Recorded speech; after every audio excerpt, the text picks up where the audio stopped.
Te whatalo whatu fo ile nei vai ngole aso ile pa ia malu lau whasau saunga lo tātou atunu. Wafta ile tu o mau fo ile nei awa noa. Whai fo iona sila mai mua mai ai ile nei Port Kalame. Ia fo ile vi inga ile tua. So se tafole lo langi o lo utu sila mai mua mai ai. Lau titalo ianga lele yatu le tua. Nei Port Kalame ia ole Vaevae tonuina ole a fiongo pa ia le tua. Ole moli maulava le apostolo Paulo ilona atali I whaleanganga o Timoteo. Ve me Paulo lo watali ie. Ia ave oi male fia iai le tua. Ole whainga luenga I le ise me mai. Na te Vaevae tonuina ia le upumoni. E te tonu e nei Port Kalame o na pau ale o le awala. E mawhai ai o na tātou malama I le whaitawina o le awhionga pa ia le atua. Ma tātou malama I le teimi o mawai, ma le teimi le nei, ai le ngate lea o le lumanai.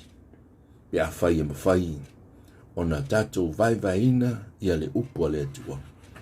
E pei o na telenoa le apostolo Paulo ilona atali I whaleanganga o Timoteo.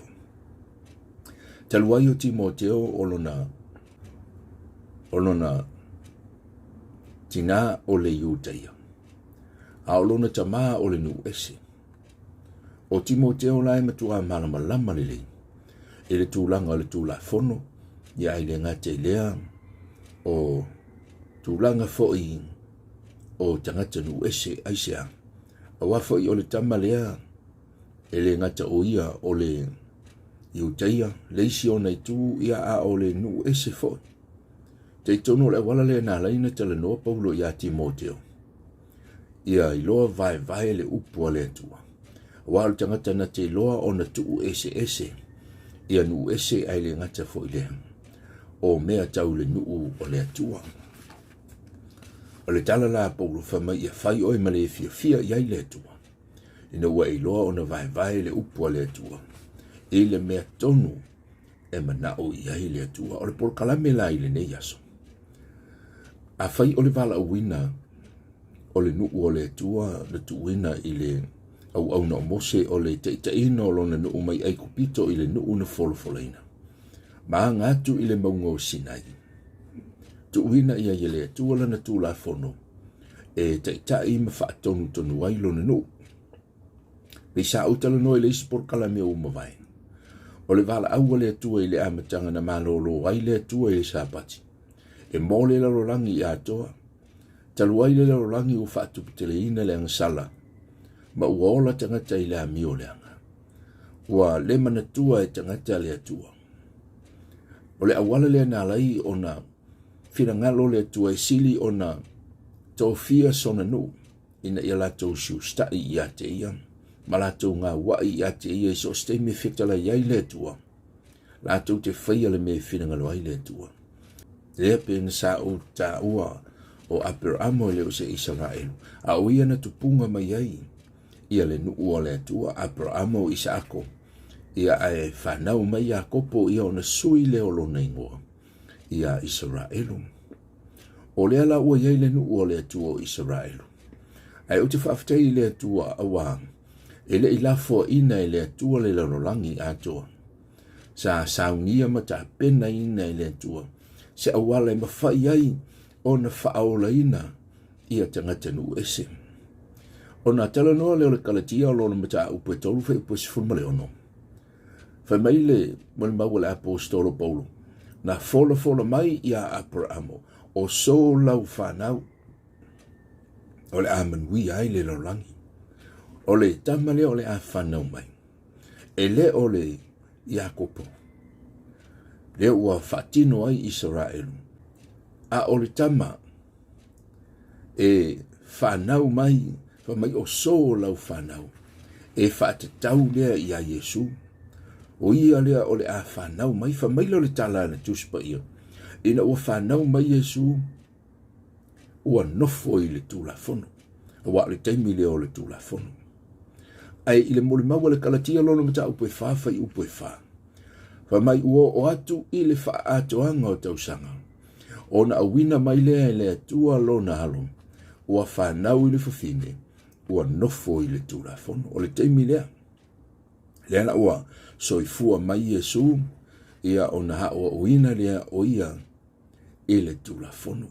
I le Filipi alona mata upo e lua fai upo e valu. Fai mai nei loa foi o ia ua tino mai i le tangata. Ua faa mau lalo e ia ia te ia ua ana ana ua o i lona maliu o le maliu lea i le satauru. I le kalatia alona mata upo e faa fai upo e faa. Fai mai ua soifua mai Yesu. Ona nofo lea i le tulafono lea.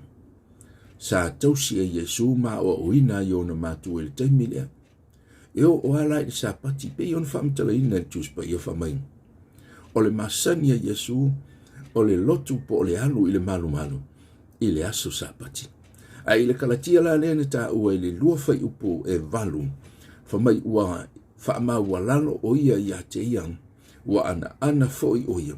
Ua o ilona maliu, o le maliu lea i le sa tauru. A i le teimina toi soifua manu malo mai a Yesu. O ina olo i eise suinga, ma se li yunga te le. Le pi ona uta ua o valo anga uma mose ma le au perfecta. O le fianga inga tuai, e wha te tau i a Yesu, le ala ua maliu Yesu ma toi soifua manu malo mai. Ua uma ina, ua ngata ina. Ane fa me tala tuspa ia ua ana se ia o ilona maliu. O le fisili, e wha feo na tātou loa. Tātou te iloa i le wha mtalanga al tuspa ia wha mai o le masani a Yesu o le lotu i le sapati. Sapati umai lotu a Yesu. A o le teimina maliu a Yesu toi soifua manu malo mai. E le o toi wha mtala ina il tuspa ia. Na toi alu Yesu i le malu. O le fisili aisea. A waha o ia e whatau nuu iai. Ia le tulafono ma le valo anga le au perfecta. A leo feta la Yesu fa mai o tele i sau e tatala le tulafono. I didn't came to break the law, but I come to fulfill. Aina o sau e whatau nuu o lono winga. Fulfill o ia e tau nuu iai. E umai le malosi. O le tulafono. O ai o Yesu le. A lea tātou te loi. Wale o toi alu Yesu i le malu aisa. A lea o tau nuu ia te ia. Ia le tulafono. I le yone o lono mata upu. Mua fa upu esfun matasi. Fa mai na maliu mai o ia i lona lava nu.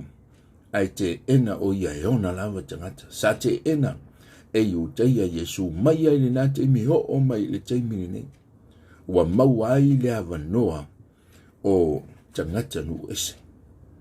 Ole toi soifua manu malo mai o Yesu.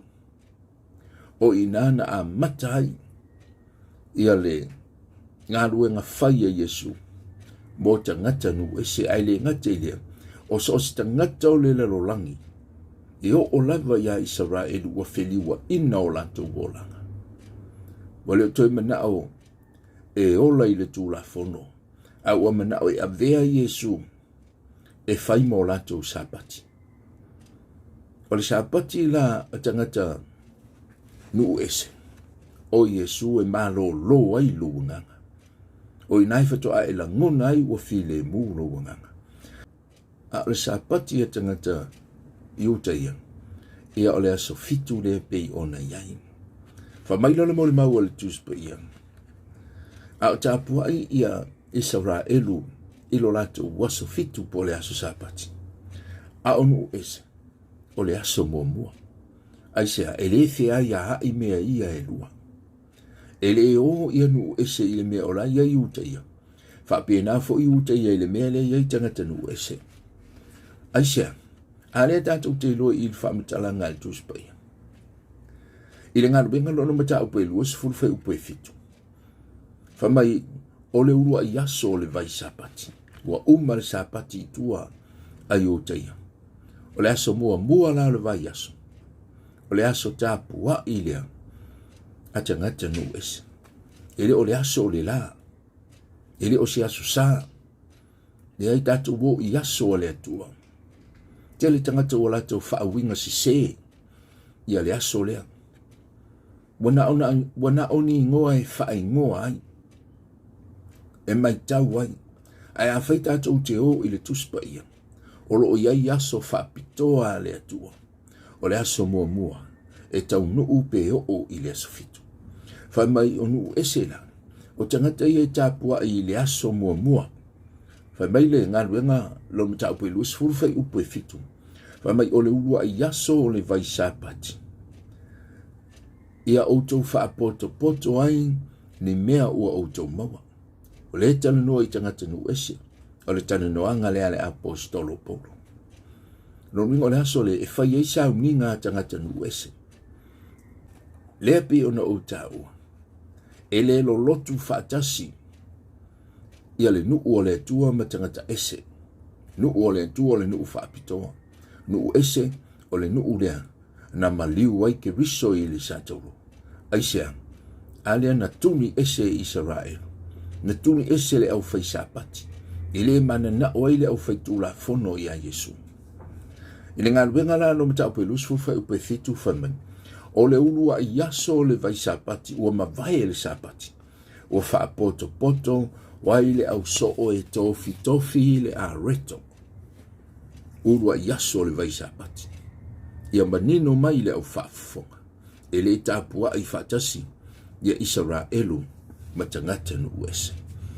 E mai o mavae le sapati, ia ulua i aso le vai aso, le aso mua mua, o le aso le tofi tofi, ma whapena o na whai ai le whaamantunga. O le aso tāpua i le o tangata nu uese. E le ai ni whaamanatunga, ale nu o le atua i whaia. E matua le ai lava. Aisea, a le pe ona o tāua. E le tali tonu ia iuteia ia Yesu. Le ala ua talia e tangata nu ese Yesu. O ala tau whamanatunga la e whai. E whai i le aso mua mua. Wa mai ina ua mavae le sapati. O lea vai sapati ma lea vai sapati. E au tō whaapoto poto an. Tofi tofi ia le areto. Mai lai le kene se yo oa i le whaalinga. A tātou ai i le tuspa ia. O lo o iai a le plana le antua mai ai le amitanga o i le tusi e whaalinga. Le savalinga Israelu. Se i tau no ua i le tusi e whaalinga. E whapena foi ia le vala au wina o tangata nu ese.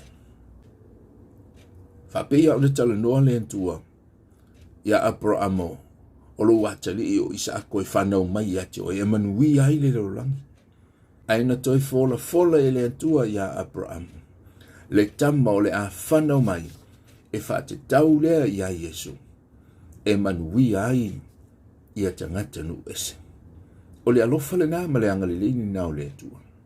E le o tu ula fo ina e le atua le rolangi. Na ui mai ake riso Yesu le watalia le rolangi. O ai la le tangata Israelu. Na te talia Yesu e whai maa le ima whaaola i lono oranga.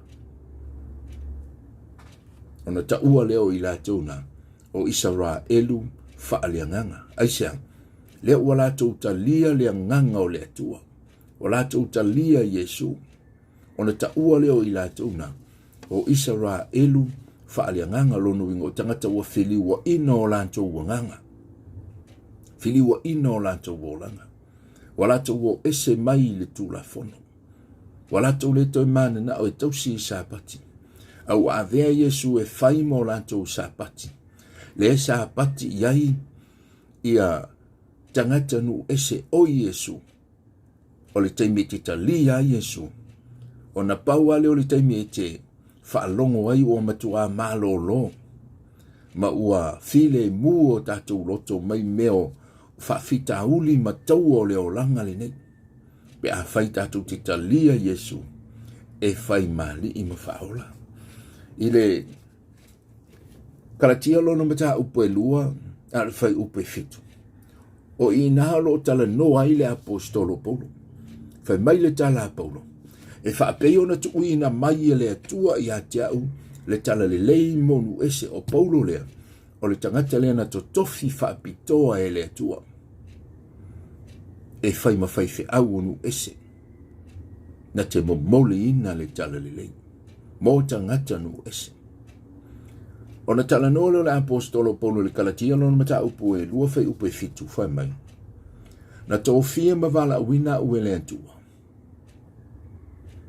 Ma tu uina mai ia te ue le atua le tala le lei. Mo nu ese. Whapei o lea na tuu i a Peteru. O le ale au lea na tuu i a Peteru. Na tuu i a Peteru le ato le tū la whono. Na te awa uina. Aisha.